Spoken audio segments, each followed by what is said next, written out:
Hey y'all, from Spindle Mountain Mercantile, I am Heather, the Imperfect Crafter. Welcome to my YouTube channel. If you are anything like me, then I think you want to get 2025 started off with some organization. That's why in today's video, I am going to show you how I made this clever catch-all. Now, let's go make this thing.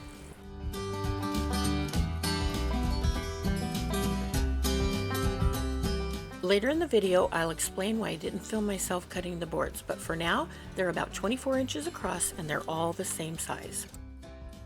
I put them side by side, and on the part I wanted to be the back, I added these two pieces of trim that are a little bit shorter than that width.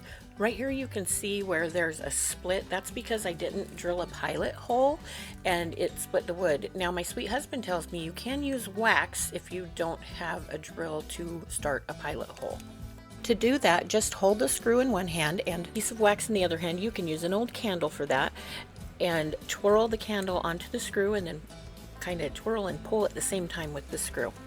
These were old boards that I found outside, but you could use new ones and distress them. I'll do a video about that later. Did y'all know that screws aren't really what holds the wood together? Yeah, my sweet husband told me that it's the wood glue that holds things together, and it does a better job than a screw or a nail. So that's the most important part. We buy our wood glue from Amazon, and I will add a link for that in the description. If you use any of my Amazon links to buy anything, I will get a small compensation from them, but it will not change the amount you pay.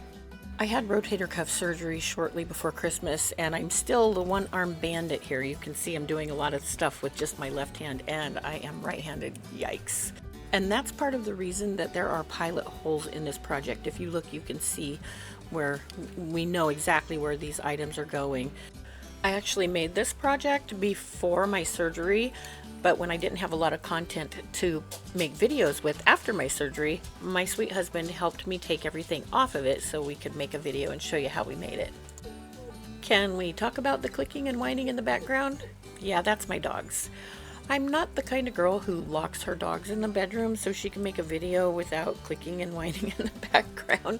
Maybe that's not a great idea, but I'm just not that girl. I can't wait for them to go take a nap either. I need to do it now. You know what I'm saying? So that's what the clicking is. Just thought you might want to know.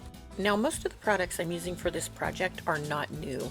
I got the great big hooks in the basket cleaning out a storage unit. The wood was left over from our home remodel, as were a couple of the hooks.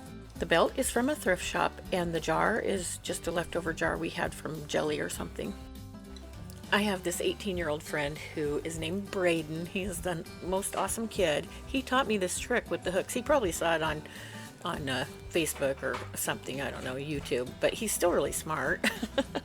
You just put a hook inside your drill and you use that hook to screw in the other hooks. It's brilliant, especially when you're the one-armed bandit. I didn't use pilot holes the first time I made this, but I'm kind of thinking it's a great idea because it made everything so much easier. So if you're a person who's into measuring things out and wants some perfection, I totally recommend this. I do, at the very least, recommend when you make this, put the biggest items where you want them first on your boards. You can do this however you want with whatever kind of baskets or hooks. And once you have the biggest items, then you can spread out the littler items. So I started by placing this basket and the letter holder first, and then I added the bigger things like the hook, and I figured out where the jar would go.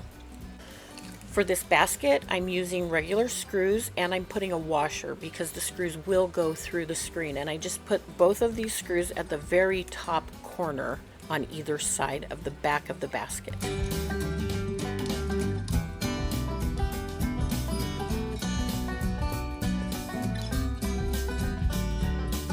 Because I don't have another of these letter organizers from IKEA to show you how to apply a transfer, I'm going to show you on this wooden box. Now, I already put the transfer on and pressed it down with my hand to get it in the position I wanted it in. And then I went over it with the transfer stick. I couldn't finish it though with only one arm, so my sweet husband stepped in, and you guys, he caught on so quick. Where he pulls back the carrier sheet, he just rubs at the edge where it's still meeting the wood. If a piece of the transfer doesn't adhere all the way, he just lays it back down and rubs it with that transfer stick again. I think that maybe I can get him to do this with me again now. He was kind of shocked. It was so easy.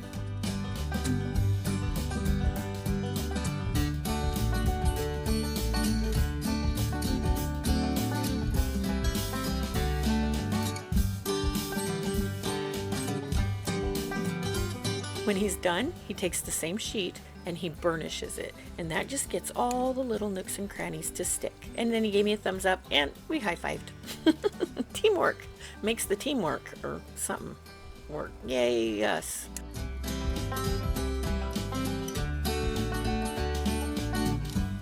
There's all kinds of wall pockets like this that you can put letters and paper in. This is from IKEA. I will put a link for some I found on Amazon, but you could use anything. You could use a wooden one, you could use a wicker one. If you have something else, you could put it there. Now for ours, we needed to use screws with washers. Whatever items you choose to use, you probably should use washers. It keeps the weight from being concentrated just on the screw and will keep things from getting torn or ripped. And I couldn't reach my wonky arm in there the right way, so again, my sweet husband is helping me.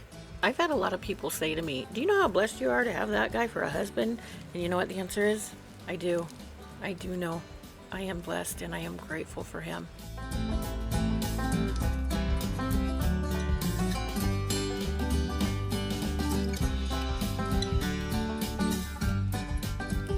We've been using this leather thrift shop belt with floral cutouts on so many projects. We made some drawer pulls. My sweet husband made a wooden tote and we made the strap out of this, and now we're going to attach the jar with it. He put the screws through so they stand up because it's really hard to get your fingers down in there to hold them up while you screw it in. Now how you want to do this is put one side of the strap on. Now how you want to do this is you attach one side of the strap with 2 screws. Then you lay the bottle down or the jar down right next to it, and you pull the strap over the top, and then you push that strap underneath the other side as far as you can and put the screws in there, and that should make a tight fit. Ours wasn't quite tight enough, so we had to use a different jar.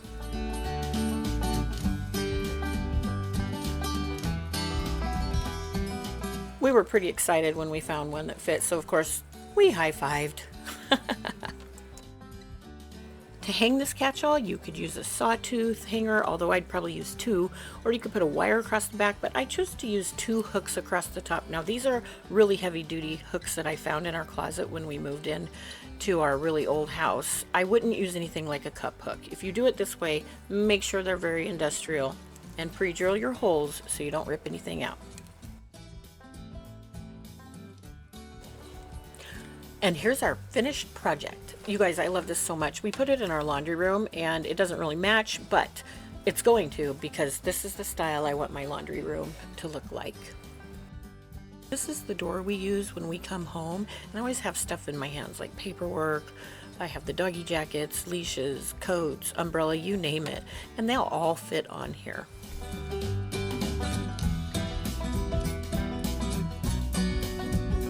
My channel has really been growing, and part of the reason is because so many people like my videos and leave me comments, and they share my videos and subscribe to my channel. When you do those things, it just changes the algorithm and puts my videos out there for more people to see more often, and I really appreciate that. I sure do hope some of you make this. It really helped me get motivated to get the rest of my house organized, and I hope it can do the same for you. I would love to hear what you create. Now, until you see me next time, I hope you have a wonderful week, and as always, I hope you are blessed. Bye.